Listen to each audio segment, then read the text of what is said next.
बाप कहते कि ना बेटी ऐसे कोनो बात नहीं है, कोना भाव से कहते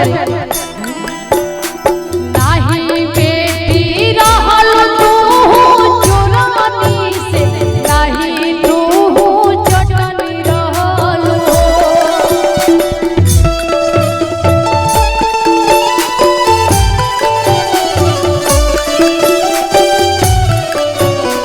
नाही बेटी रहल तू चोरनी से, नाही तू ही चटनी रहल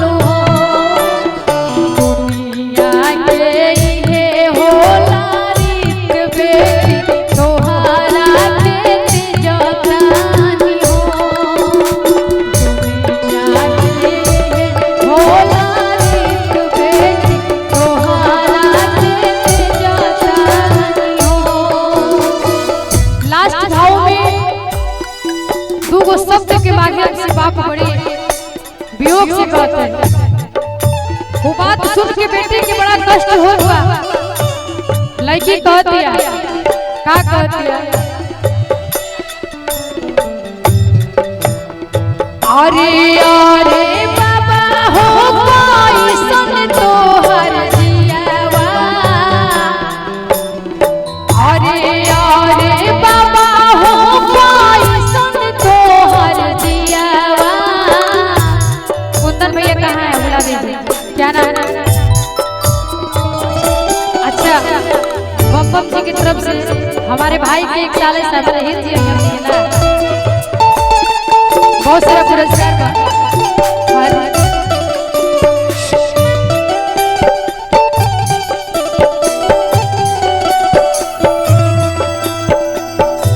भाव अरे अरे बाबा हो कोई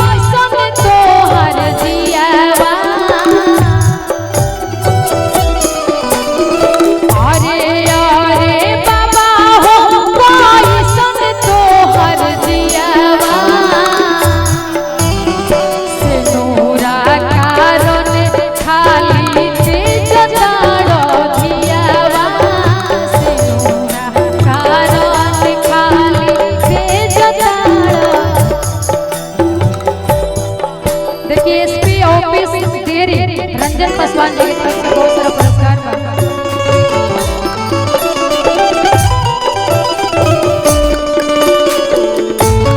अच्छा, उनके बड़े भाई भैया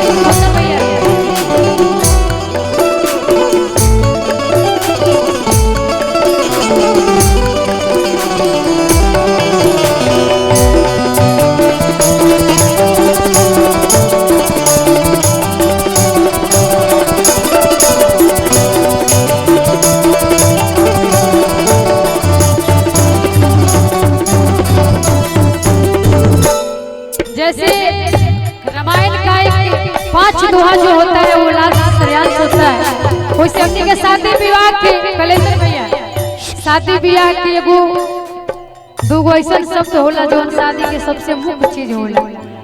भाव लास्ट में कहते हर की बजवाले लेबो अजनिया हो भैया, हडोलिया ले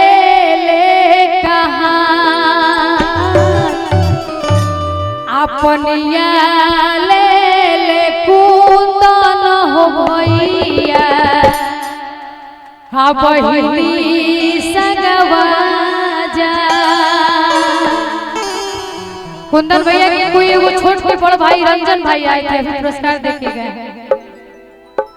अच्छा, बड़े भैया कुंदन भैया बड़े भैया, अच्छा कुंदन जी के बड़े भाई मनीष भैया, कुंदन भैया कहीं नजर नहीं की जाओ, तो हम यही शब्द के साथ अपना शब्द के विराम दे माई।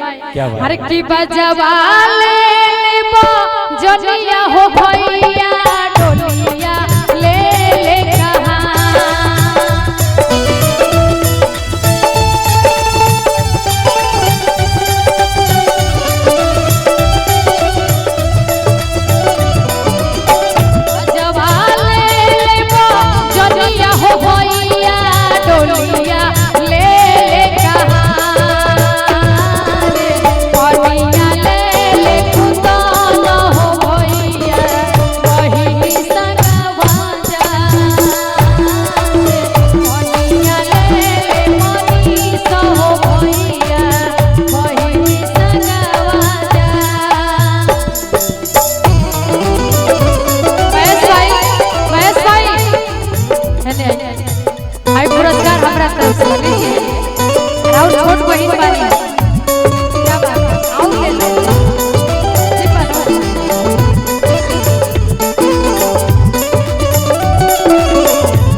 जाने के लिए भाई जाता है। बड़ी प्यारा सा पुरस्कार, बड़ी प्यारा पुरस्कार परमात्मा हमारे छोटे भाई सुदर्शन पासवान, अरविंद पासवान और तमाम समस्त पासवान परिवार के तरफ से। और बस इस गीत के बाद आप सबों की ख्वाहिश पूरी करें। भाई जब पानी लेके जाता है पिला करके ससुराल भेजने के लिए, उस समय बहन को बहुत अखड़ता है और उसको चिंता रहता है कि हमारे घर में आंगन में माँ बाबूजी बहुत बेचैनी के साथ रोते हो। अपने भाई को समझाती है क्या, फिर जाओ फिर जाओ भैया,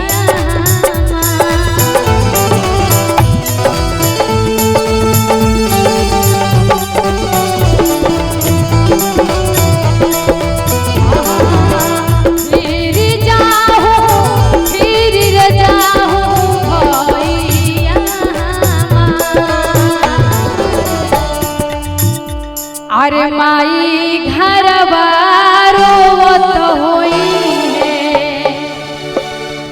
आदि